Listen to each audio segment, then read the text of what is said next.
ये उच्च माध्यमिक परीक्षा 2023 आरबीएससी केमिस्ट्री का पेपर है और आज इसके बारे में बात करेंगे अपन। यानी इस पेपर में कौन कौन से सवाल 2023 में पूछे गए थे। और मैं उन सवालों की बात नहीं करूँगा जो सवाल उन चैप्टर्स से संबंध रखते हैं जिनको अब रिमूव कर दिया गया है नए सिलेबस में, तो उनकी अपन यहाँ बात नहीं करेंगे। देखो शुरुआत करते हैं पहले सवाल से। पहला सवाल है डेनियल सेल में। मैं वो भी बात करूंगा कि इनके उत्तर किस तरीके से लिखने हैं, तो हर एक चीज़ हम एक एक करके ध्यान से देखेंगे। पहला सवाल है डेनियल सेल में जिंक +2 कॉपर +2 आयनों की सांद्रता 1 इकाई है तो विद्युतीय विभव का मान, यानी जब भी इकाई की बात करता है इसका मतलब मानक सेल विभव की बात कर रहा है, और डेनियल सेल का मानक सेल विभव होता है 1.10 वोल्ट। नेक्स्ट अगला सवाल है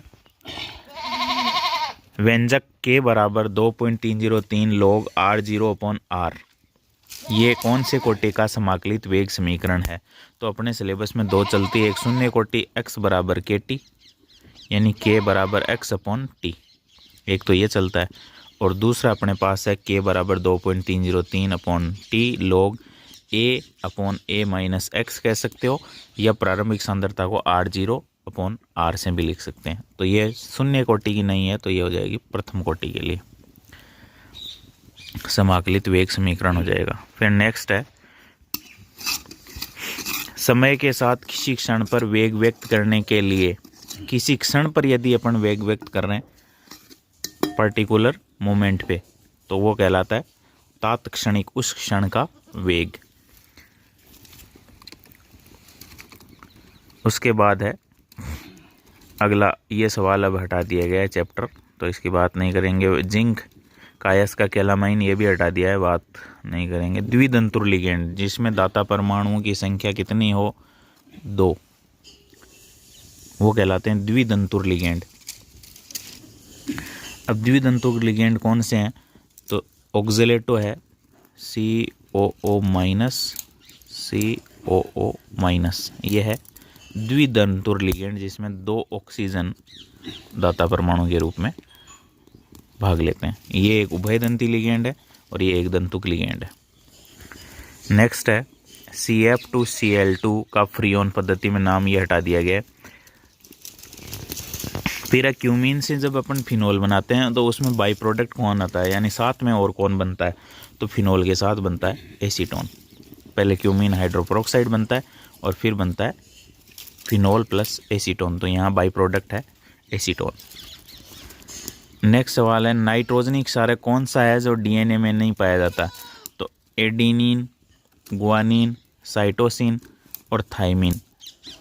थायमिन जो है वो डीएनए में होता है और यूरेसिल होता है वो आरएनए में होता है। तो डीएनए में कौन सा नहीं पाया जाता, यूरेसिल। एडेनिन पाया जाता है, साइटोसिन पाया जाता है, गुआनिन पाया जाता है। थायमिन के स्थान पर डीएनए के अंदर थायमिन होता है, आरएनए में यूरेसिल होता है, तो यूरेसिल आरएनए में पाया जाता है, डीएनए में नहीं होता, तो उत्तर हो जाएगा द। नेक्स्ट है रिक्त स्थानों की पूर्ति कीजिए। पहला सवाल है जब मिलाया गया पदार्थ अभिक्रिया की दर को कम कर देता है तो उत्प्रेरक के स्थान पर उसे या तो कहते हैं संदमक जो गति को कम कर देता है, या इसको कह सकते हैं उत्प्रेरक विष। संदमक ज़्यादा बेटर रहेगा। नेक्स्ट है अणु की स्पीसीज का किसी द्रव, ये हटा दिया गया है, वैसे पृष्ठ रसायन से संबंधित है। फिर है विलियमसन संश्लेषण में कि रिक्त स्थान की सोडियम एल्कोक्साइड के साथ अभिक्रिया से डाई एल्किल ईथर बनता है, तो इसमें रिएक्शन करवाते हैं एल्किल हेलाइड की सोडियम एल्कोक्साइड के साथ। यह है विलियमसन ईथर संश्लेषण। तो ये X निकल जाएगा, ये Na निकल जाएगा और ROR बन जाएगा ईथर। तो यहाँ बन जाएगा सोडियम एल्कोक्साइड की रिएक्शन करवाएंगे एल्किल हेलाइड, तो यहाँ आंसर में आ जाएगा RX या एल्किल हेलाइड। नेक्स्ट है का जलीय विलयन फेलिंग सॉल्यूशन कहलाता है, तो फेलिंग विलयन में 2 होते हैं A और B। कॉपर सल्फेट का जलीय विलयन कहलाता है फेलिंग A, और एक होता है सोडियम पोटेशियम टार्ट्रेट यानी रोसेल लवण का जलीय विलयन फेलिंग B, और दोनों को मिला करके एल्डिहाइडों का टेस्ट करते हैं बराबर मात्राओं में। नेक्स्ट है प्राकृतिक और कृत्रिम, ये अति लघुतरात्मक प्रश्न है। प्राकृतिक एवं कृत्रिम रेडियो एक्टिव क्षय की कोटि लिखिए। तो प्राकृतिक और कृत्रिम रेडियो एक्टिव क्षय की कोटि होती है प्रथम। तो आंसर में केवल दोबारा प्रश्न नहीं लिख करके उत्तर में इतना ही लिखना है, इतना लिखते ही या प्रथम के आगे फिर कोटि लगाते हो तो भी कोई बात नहीं है, 1 नंबर मिल जाएगा। तो इतना ही आंसर देना है अपने को। फिर नेक्स्ट है यूरिया का अमोनिया और CO2 में अपघटन, ये हटा दिया गया है, वैसे यूरिएज एंजाइम होता है। नेक्स्ट है सुक्रोज को हार्वर्ड संरचना द्वारा निरूपित कीजिए। तो सुक्रोज की हार्वर्ड संरचना ये होती है, आपको पता ही है, इस प्रकार की। अब इसमें अल्फ़ा बीटा का कोई उल्लेख नहीं है, तो आप अल्फ़ा बना दो बीटा बना दो, कोई फ़र्क नहीं पड़ेगा। इस तरीके से यह है हार्वर्ड संरचना सूत्र, और ये फ्यूरान से मिलती है। तो ये पायरेन से मिलती है, सॉरी, तो वो पायरेनो संरचना भी कहलाती है। फिर विद्युत अपवन हटा दिया गया है, फेन प्लवन विधि हटा दी गई है। फिनोल से अपन सैलिसिलिक अम्ल कैसे बनाएंगे? तो फिनोल की रिएक्शन करवा दो, ये तो है फिनोल आपका, इसकी कार्बन डाइऑक्साइड के साथ रिएक्शन करवा दो तो सैलिसिलिक अम्ल बन जाएगा अपने पास। और सैलिसिलिक अम्ल से फिर यहाँ COOH आ जाएगा, इस जगह COOH यानी कार्बोक्सिलिक समूह, तो ये हो जाएगा सैलिसिलिक एसिड। और इसका उपयोग आपको पता ही है, सैलिसिलिक अम्ल एस्प्रिन बनाने के काम में आता है। फिर है आइसोब्यूटिल एल्कोहल का IUPAC नाम। तो पहले आइसो का ये समूह हो जाएगा आइसो, इस आइसो को ब्यूटिल में कन्वर्ट करना है तो कार्बन होने चाहिए 4, ये हो गए 4 और ये हो जाएगा OH। इसका IUPAC नाम लिखना है। तो IUPAC नाम लिखने के लिए अपने को क्या करना पड़ेगा, ये आइसोब्यूटिल एल्कोहल का IUPAC नाम लिखने के लिए अपने को सबसे लंबी कार्बन चेन जो है उसको कवर करना है। फिर नंबर क्रियात्मक समूह की तरफ से देने, तो ये 2 मेथिल, ये 2 नंबर पे मेथिल आ रहा है, 2 मेथिल। फिर ये 3 कार्बन है प्रोपेन और 1 ओल, 2 मेथिल प्रोपेन 1 ओल। फिर नेक्स्ट है बेंजीन डाइएजोनियम क्लोराइड का सूत्र लिखना है। तो बेंजीन डाइएजोनियम, तो ये तो हो गई बेंजीन, डाइएजोनियम समूह कहते हैं इसको, N+ ट्रिपल बॉन्ड N और क्लोराइड हो जाएगा Cl-, ये हो जाएगा सूत्र। नेक्स्ट सेक्शन B है, इसमें 4th सवाल है वो हटा दिया गया है। फिर P प्रकार का अर्धचालक हटा दिया गया है। क्लोरोबेंजीन से डाइफेनिल बनाने के लिए फिटिंग अभिक्रिया काम में लेंगे। तो ये क्लोरोबेंजीन, सोडियम धातु, फिर क्लोरोबेंजीन, ये लो और रिएक्शन करवा दो, NaCl 2 सोडियम आएंगे, तो यहाँ से दोनों फेनिल जुड़ जाएंगे, यानी बाईफेनिल या डाइफेनिल प्राप्त हो जाएगा इस तरीके से, और 2 NaCl निकल जाएंगे। ये रिएक्शन है फिटिंग रिएक्शन। फिर है ये विलियन वाले चैप्टर से संबंधित है, और ये भी वर्तमान में इस रूप में न्यूमेरिकल के रूप में है। तो एथिलीन ग्लाइकोल का 35% जो विलियन है वो वाइनों के इंजनों को ठंडा करने में काम में आता है। जल का आयतन मिलीलीटर में ज्ञात कीजिए। इसमें देखो ये 100 ml में 35 ml है, 35% का मतलब 100 ml में 35 ml है, तो शेष बचा हुआ 100 ml में से 35 ml घटा दो, 65 ml हो जाएगा पानी का आयतन। नेक्स्ट है परासरण की परिभाषा और समुद्री जल के विलवणीकरण में प्रयुक्त विधि।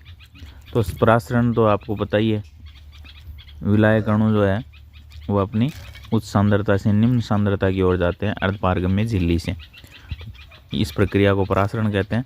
और ये जो विधि है उस विधि का नाम है प्रतिलोम परासरण, रिवर्स ऑस्मोसिस। नेक्स्ट है इसके ज्यामितीय समावयव बनाने, ज्यामिति बनाकर विन्यास लिखिए। तो इसके ये A2B2 टाइप का है, तो इसके 2 समावयव बन जाएंगे, सिस और ट्रांस। एक बार Br को Br के विपरीत रख दो तो H2O के विपरीत H2O हो जाएगा। दूसरे में Br के साथ में Br रख दो तो H2O के साथ में H2O हो जाएगा। तो ये तो हो जाएगा ट्रांस, ये हो जाएगा सिस। फिर है निम्न के IUPAC नाम लिखने। तो ये IUPAC नाम लिखेंगे तो टेट्रा एक्वा हो जाएगा ये। फिर प्लस चार्ज है ऊपर तो कॉपर, फिर इसकी ऑक्सीकरण संख्या सेकंड और ये आयन हो जाएगा tetra aqua copper second ion. Next है इसका IUPAC नाम लिखना है। तो लिगेंड कौन है, 6 हैं तो हेक्सा, NH3 हो कहते हैं एमीन। फिर ये काउंटर आयन जो है वो ऋण आयन है तो इधर प्लस आ जाएगा 3 माइनस हटा के तो सिंपल नाम लिखा जाएगा केंद्रीय धातु परमाणु का कोबाल्ट। फिर हो जाएगा थर्ड उसकी ऑक्सीकरण अवस्था और Br लगे हुए हैं इसलिए ब्रोमाइड। नेक्स्ट है FeCN6 और पावर -3 तो ये हो जाएगा हेक्सासाइनो या साइनिडो। IUPAC 2004 के संशोधन में ईडो लगा दिया है ऋणावेश लिगेंडों तो हेक्सासाइनिडो। फिर आयरन जो है इस पे माइनस चार्ज लग रहा है, ऊपर माइनस लग रहा है इसलिए 8 जुड़ेगा तो आयरन का लैटिन नाम होता है फेरम तो ये हो जाएगा फेरेट और ब्रैकेट में ऑक्सीकरण अवस्था आ जाएगी थर्ड। नेक्स्ट है हाफमान ब्रोमेमाइड अभिक्रिया पर टिप्पणी लिखनी है। टिप्पणी तो क्या है, इसमें क्या करते हैं अमाइड से ब्रोमीन और क्षार की प्रेजेंस में अमाइड से एमीन बनाते हैं, यानी अमाइड में 2 कार्बन है तो 1 कार्बन कम वाली एमीन अपने को मिल जाती है तो ये हो जाएगा एक बनता है साथ में Na2CO3 प्लस NaBr या KBr तो ये प्रोडक्ट होता है अमाइड से एमीन बनाने का मेथड है हाफमान ब्रोमाइड। और टिप्पणी में क्या होता है, लिख देना होता है कि इसमें कौन किसके साथ रिएक्शन करके क्या बना रहा है, बस। तो मोटी बात ये याद रखनी अमाइड से एमीन। नेक्स्ट देखो कारण दीजिए ट्राई मेथिलेमीन से कम क्षारीय है। ट्राई मेथिलेमीन ये मेथिलेमीन ये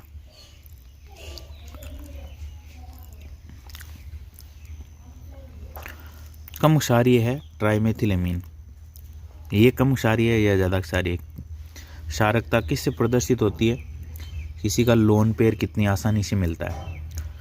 अब कारण ये है कि इस नाइट्रोजन पर जो लोन पेयर लगा हुआ है वो लोन पेयर लेने के लिए इन 3 समूह से लड़ाई लेनी पड़ेगी।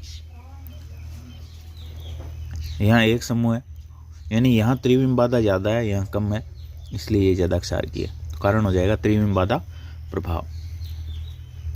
कृत्रिम मध्यवर्क हटा दिया गया है, ये हटा दिया गया है। स्वार्ट्स अभिक्रिया को एक उदाहरण देकर समझाइए।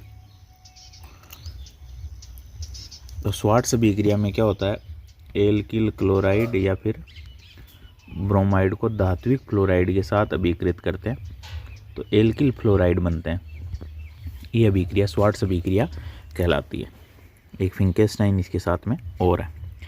नेक्स्ट ईंधन सेल की संरचना का निर्माण कीजिए। ईंधन सेल के नामांकित चित्र बनाइए। ये आप डायग्राम देख सकते हो, इसमें ऐसा कोई विशेष नहीं है, टेक्निकल बात है नहीं। क्वेश्चन नंबर 17 है कॉपर +2 के लिए स्पिन ओनली चुंबकीय आघूर्ण और वो होता है μ = n+2। तो कॉपर +2 का मतलब हो गया, कॉपर का इलेक्ट्रॉनिक विन्यास होता है 3d10 4s1। +2 का मतलब एक ये निकला हुआ है, एक इसमें से निकला हुआ है, तो 9 है इसमें। तो अयुग्मित इलेक्ट्रॉनों की संख्या d के अंदर 9 है। तो देखो कैसे कितने हो गए, 1 2 3 4 5 6 7 8 और 9। अयुग्मित इलेक्ट्रॉनों की संख्या 1 है तो n की वैल्यू आ जाएगी 1। तो ये हो जाएगा 1 + 2 यानी 3 का अंडररूट, और 3 का अंडररूट की वैल्यू होती है 1.732 और मात्रक होता है बोर मैग्नेटॉन।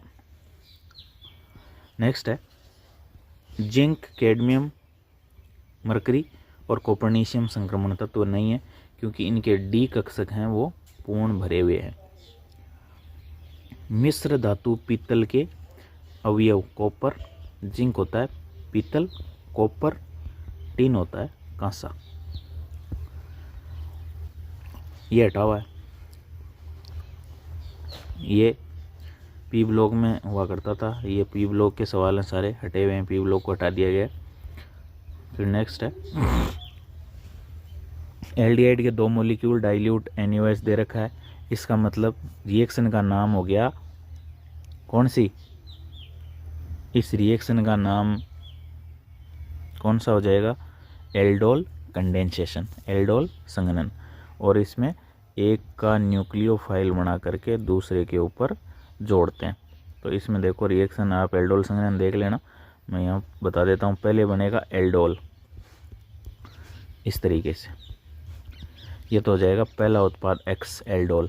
और फिर यहाँ से H निकलेगा, यहाँ से OH निकलेगा गर्म करने से, यानी संघनन उत्पाद हो जाएगा। तो H और OH यहाँ से निकलने के बाद यहाँ दोनों के बीच में डबल बॉन्ड आ जाएगा, ये भी हट जाएगा और यहाँ से एक H हट जाएगा। ये बन जाएगा अल्फा बीटा असंतृप्त कार्बोनिल यौगिक, और ये हो जाएगा उत्पाद Y। तो ये भी इम्पोर्टेंट है, अच्छी रिएक्शन है, अच्छा सवाल है। इस रिएक्शन में क्या करते हैं, गाटरमान कोक में बेंजीन से बेंजेल्डिहाइड बनाते हैं और रिएक्शन करवाते हैं COHCl की निर्जल AlCl3 की प्रेजेंस में, तो बन जाता है बेंजीन से बेंजेल्डिहाइड। रिएक्शन कहलाती है गाटरमान कोक। फिर अगला है कार्बन डाइऑक्साइड के साथ रिएक्शन करवानी है, ये ग्रीनियर अभिकर्मक है। तो देखो CO2 को ऐसे लिख लो, ये हो जाएगा आपका CH3 पे माइनस होता है ग्रीनियर अभिकर्मक में MgBr। ये कार्बन पे अटैक करेगा, बंद के इलेक्ट्रॉन को शिफ्ट कर दो, ये हो जाएगा CH3 C O पे माइनस डबल बॉन्ड O, और ये MgBr वाला पार्ट इस माइनस से जोड़ दो। फिर इसका करवाएंगे देखो आगे जल अपघटन, तो ये हो जाएगा CH3 C double bond O, और ये OH में कन्वर्ट हो जाएगा। तो X हो जाएगा आपका योगोत्पाद, ये देख लो एक बार ऐसे, X तो हो जाएगा CH3 C double bond O O minus MgBr, और जो Y है वो हो जाएगा इसका जब जल अपघटन होगा तो जल का H तो जोड़ दो इसके साथ, OH जोड़ दो इसके साथ, तो ये हो जाएगा CH3COOH, यानी कार्बोक्सिलिक एसिड बन जाएगा। नेक्स्ट रोजेनमून रिडक्शन है इसके अंदर। तो रोजेनमून रिडक्शन आपको क्या होता है, एल्केनोइल हैलाइड, यानी ये इसके हाइड्रोजन के साथ रिएक्शन करवाते हैं PdBSO4 की प्रेजेंस में, तो ये Cl हट जाता है और यहाँ H आ जाता है, यानी बेंजोइल क्लोराइड से बेंजेल्डिहाइड। रिएक्शन कहलाती है रोजेनमून अपचयन।